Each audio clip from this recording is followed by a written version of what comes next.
गुप्तेश्वर पांडे हे असं नाव आहे जे देशातही गाजलं आणि महाराष्ट्रातही चर्चेचा विषय ठरलं। सुशांत सिंह तपास प्रकरणात मुंबई पोलीस विरुद्ध बिहार पोलीस असा जो काही संघर्ष झाला त्यावेळेस तत्कालीन बिहारचे पोलीस प्रमुख गुप्तेश्वर पांडे यांची महाराष्ट्रात खूप चर्चा झाली। आपल्याबरोबर बोलण्यासाठी आहेत स्वतः गुप्तेश्वर पांडे। आपण थेट त्यांच्याशी बातचीत करणार आहोत।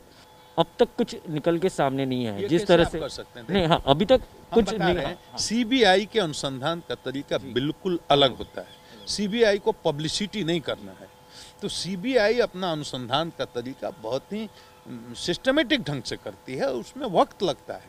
वो आपको हर स्टेज पर आपको ब्रीफिंग नहीं करेगी, आज मैंने ये किया, आज मैंने वो किया, आज मैंने ये किया। वो अंतिम नतीजे का आपको इंतजार करना पड़ेगा। तो जिस दिन से सीबीआई ने इस केस को टेकअप कर लिया, मेरा रोल, मेरी भूमिका उसी दिन खत्म हो गई। उसके बाद मैंने कभी इस केस पर कोई टिप्पणी नहीं की।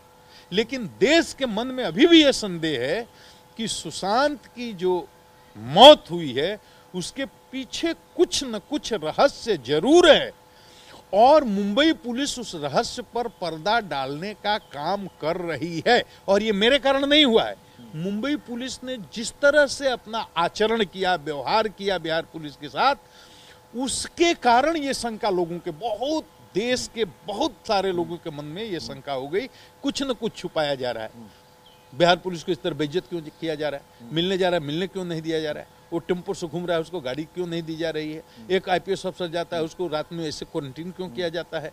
तो ये सब अपनी गलती से अनप्रोफेशनल ढंग से ऐसे काम करते गए कि देश के मन में संदेह होने लगा। मेरा कहीं कोई दोष नहीं है। और आप पॉलिटिक्स से बात करते हैं, इमोशनली ये चार्ज मामला था, बिहार के लोगों का सेंटिमेंट जुड़ा हुआ था, लेकिन इसमें शुरू में कोई पॉलिटिक्स नहीं थी। बाद में अपने जब लोग इसका फायदा लेने की कोशिश करने लगे तो इसका राजनीतिकरण होता गया। अब आदरणीय सांसद श्री संजय राउत जी को मेरे खिलाफ बयान देने की क्या जरूरत थी। मैंने जो एक्शन किया था उस सब एक्शन पर तो सुप्रीम कोर्ट में विचार हुआ। सुप्रीम कोर्ट ने एक भी बार कहा कि हमने कोई गलत काम किया था, केस किया था वो गलत किया था, या अनुसंधान के लिए टीम भेजी थी वो गलत किया था, या आईपीएस ऑफिसर को वहां भेजा था वो गलत किया था, या मैंने जो अपना आक्रोश व्यक्त किया वो गलत किया था, नहीं कहा। लेकिन आपने जो किया उसको कहा कि आपने गलत किया। आपने ऑफिसर को हुमलिएट किया वो गलत किया, आपने उसको क्वारंटीन किया आपने गलत किया, आप पारदर्शी ढंग से इन्वेस्टिगेशन नहीं कर रहे। तब तो सुप्रीम कोर्ट अगर संतुष्ट हो जाता कि मुंबई पुलिस बिल्कुल सही अनुसंधान कर रही है तो सीबीआई को देता ही नहीं केस। तो अब इस मामले में क्या स्टेटस है? स्टेटस मैं अब केस को थोड़ा ही फॉलो कर रहा हूँ। अब केस का अनुसंधान तो बिहार पुलिस, हमने तो सब कुछ दे दिया। तो सीबीआई जिस केस का अनुसंधान कर रही है, तो ये सामान्य बात है कि एक प्रोफेशनल एजेंसी एक इतने सनसनीजनक मुकदमे का जब अनुसंधान कर रही है तो बीच में मुझे बोलने का कोई हक नहीं, क्योंकि मेरे पास कोई फैक्चुअल डिटेल नहीं है उसका। मैं राजनीति के बारे में इसलिए बात कर रहा हूँ कि उसी वक्त आपने इस मामले के बाद बिहार पुलिस फोर्स से वीआरएस ली, आप जेडीयू के सदस्य बने, आपके राजनीतिक पार्टियों से करीबी संबंध रहे, आप चुनाव भी लड़ना। अच्छा ये बताइए कौन ब्यूरोक्रेट, हमारी बात बताइए, आज के इस डेमोक्रेटिक सिस्टम में कोई भी ब्यूरोक्रेट अगर वो कहता है कि जिस राज्य में या जिस सरकार के साथ काम करता है वहां के पॉलिटिशियन से उसके किसी तरह के संबंध नहीं है, तो ये पूरा का पूरा झूठ है, ये गलत है। क्योंकि पॉलिटिकल सिस्टम में आप काम करते हैं तो जो वहां का चीफ मिनिस्टर है या जो वहां की सत्ता में जो भी सरकार है या विपक्ष में, हर तरह के लोगों के आपके संपर्क में रहना ही है। सवाल वो नहीं है क्या परमवीर सिंह वहां के मुख्यमंत्री जी के संपर्क में नहीं होंगे, वहां के गृह मंत्री के संपर्क में नहीं होंगे, क्या वहां के डीजीपी और चीफ सेक्रेटरी अपने मुख्यमंत्री और होम मिनिस्टर के संपर्क में नहीं होंगे? वैसे ही सब कोई रहता है। सवाल ये है कि क्या संपर्क में रह करके और अपने मुख्यमंत्री से कहने से मैंने कोई गैर कानूनी काम कर दिया, कोई अनैतिक काम कर दिया, कोई अनप्रोफेशनल काम कर दिया? अगर ऐसा किया तो गलत है। मैंने अपने पावर का, अपनी शक्ति का दुरुपयोग किया तो गलत है।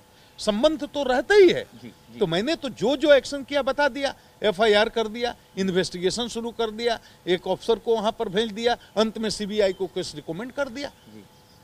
हमने प्रस्ताव दे दिया सरकार को। तो इसमें कौन सा एक्शन मेरा गैर कानूनी है या गलत है, सब सुप्रीम कोर्ट में रिव्यू हुआ। मेरा तो कोई गैर कानूनी काम नहीं था। हम अपनी सरकार के साथ काम कर रहे हैं तो हम महाराष्ट्र के मुख्यमंत्री की बात नहीं ना सुनेंगे। लेकिन अगर परमवीर सिंह जी काम कर रहे हैं या वहाँ के डीजीपी या वहाँ के चीफ सेक्रेटरी अपनी सरकार, तो अपने मुख्यमंत्री की सुनेंगे कि हमारे मुख्यमंत्री की सुनेंगे। नीतीश कुमार बिहार के जो मुख्यमंत्री हैं, ये सुशासन के लिए ये इसको पॉलिटिकल नहीं, मैं उनका अधीनस्थ कर्मचारी नहीं हूँ, मैं अब स्वतंत्र नागरिक हूँ। मैं बता देता हूँ, आज तक मैं आज नीतीश जी के साथ हूँ, उनके पार्टी में हूँ, तो मेरी बात छोड़ दीजिए। कोई भी एक हमको अधिकारी खोज कर निकालिए, 15 साल में जितने लोग सेवानिवृत्त हुए हैं या जितने लोग इनके साथ काम किए, कोई आईएएस कोई आईपीएस ये कह दे कि आदरणीय नीतीश कुमार ने एक भी गलत काम के लिए, अनैतिक काम के लिए, अनप्रोफेशनल काम के लिए किसी भी अधिकारी को कभी कुछ कहा हो, कभी नहीं कहते हो। जी, हम ये जानना चाहेंगे कि आपने वीआरएस तो ले ली, जेडीयू से जुड़े, अब आपका सफर कैसे चल रहा है? आप ये हम अलग बात, देखिए, उम्मीदें लगा रहे थे कि शायद आप प्रत्याशी हो जेडीयू की तरफ बहुत से। छोटी बात है। राजनीति में जब आते हैं, राजनीति का मतलब आज ये सोचने का, सवाल पूछने का, लोगों को सोचने का, रिएक्ट करने का तरीका ये ऐसे करना पड़ा, इसलिए कि राजनीति बदनाम हो गई है और हर राजनीति करने वाले को अधिकांश लोग, आम जनता शक की नजर से देखती है कि अपने व्यक्तिगत लाभ के लिए कर रहा है। जीवन में 35 साल, मैंने 34 साल नौकरी किया, मेरा कोई कोठी नहीं, कोई बंगला नहीं, कोई अटारी नहीं, एक सरकारी खाते के अलावा मेरी बीवी और बच्चों तक के कोई अकाउंट नहीं है, और न मेरी पैटर्नल प्रॉपर्टी के अलावा मेरे पास कोई प्रॉपर्टी है, कुछ भी नहीं है। तो जो आदमी चौकी पर खा करके, कंबल पर सो करके 24 घंटा 35 साल 34 साल तक गरीबों के लिए अपना दरवाजा खोल करके रखा, मुझे आज देख रहे हैं कि हाँ राजनीति करनी थी, हो सकता है इसको सुशांत केस से जो, मैं पहली बार जब बेगूसराय में एसपी चतरा में बंद कर गया, बेगूसराय आज 30 साल पहले की 28 साल पहले की बात कर, गांव के हजारों गांवों में नौजवानों को, बुजुर्गों को जोड़ करके और गांव-गांव में शांति समिति बना करके अपराध के खिलाफ संघर्ष किया। 40-42 कुख्यात अपराधियों को मुठभेड़ में मारकर गिराया गया।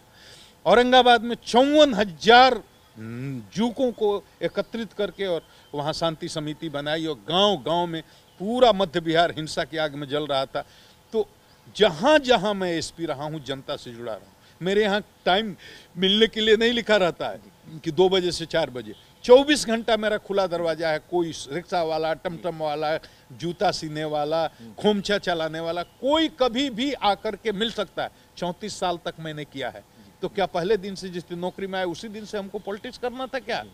हमारा स्वभाव का अंग है। डीजीपी में यहाँ था, जनता दरबार लगाता था, 4 बजे अपने दफ्तर से ऊपर नीचे करके, बड़ा सा हॉल है जिसमें 100-200 लोग बैठ सकते हैं, रोज 4 से 6 में बैठता था। कोई भी आकर खुलाआम मिल सकता है, अपनी शिकायत कर सकता है। जी, एक आखिरी सवाल, जिस तरह से सुशांत मामले में मुंबई पुलिस बनाम बिहार पुलिस दिखाई दिया, जो संघर्ष हुआ, क्या लगता है आप महाराष्ट्र से नाराज है? अरे मैं तो बहुत इज्जत करता हूँ। मैं तो महाराष्ट्र की धरती की मिट्टी को चंदन समझ करके अपने माथे पर लगाना चाहता हूँ, जिसने शिवाजी जैसे भारत माँ के सपूत पैदा किए।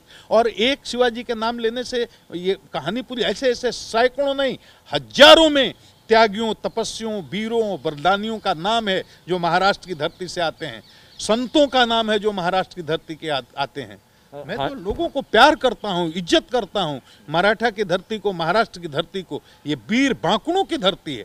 महाराष्ट्र से हम आने वाले दिनों में महाराष्ट्र आने की सोच रहे? अरे हम तो मौका देखते हैं, जब मौका मिलेगा तब आएंगे। हमारी व्यक्तिगत किससे लड़ाई है? कब आएंगे फिर भी? क्या मैं सोचता हूँ शिवाजी, हमारे वीर छत्रपति शिवाजी की जयंती पर मौका मिलेगा तो मैं महाराष्ट्र आऊँगा, मुंबई आऊँगा, सतारा जाऊँगा, उस मातृभूमि को प्रणाम करने के लिए, उस मिट्टी को माथे पर लगाने के लिए। उसके बाद मुंबई में आना चाहूँगा। जी, TV9 से आपने बातचीत की और हर एक सवाल का जवाब देने का प्रयास किया और अपना पक्ष रखा, इसलिए बहुत आभारी है।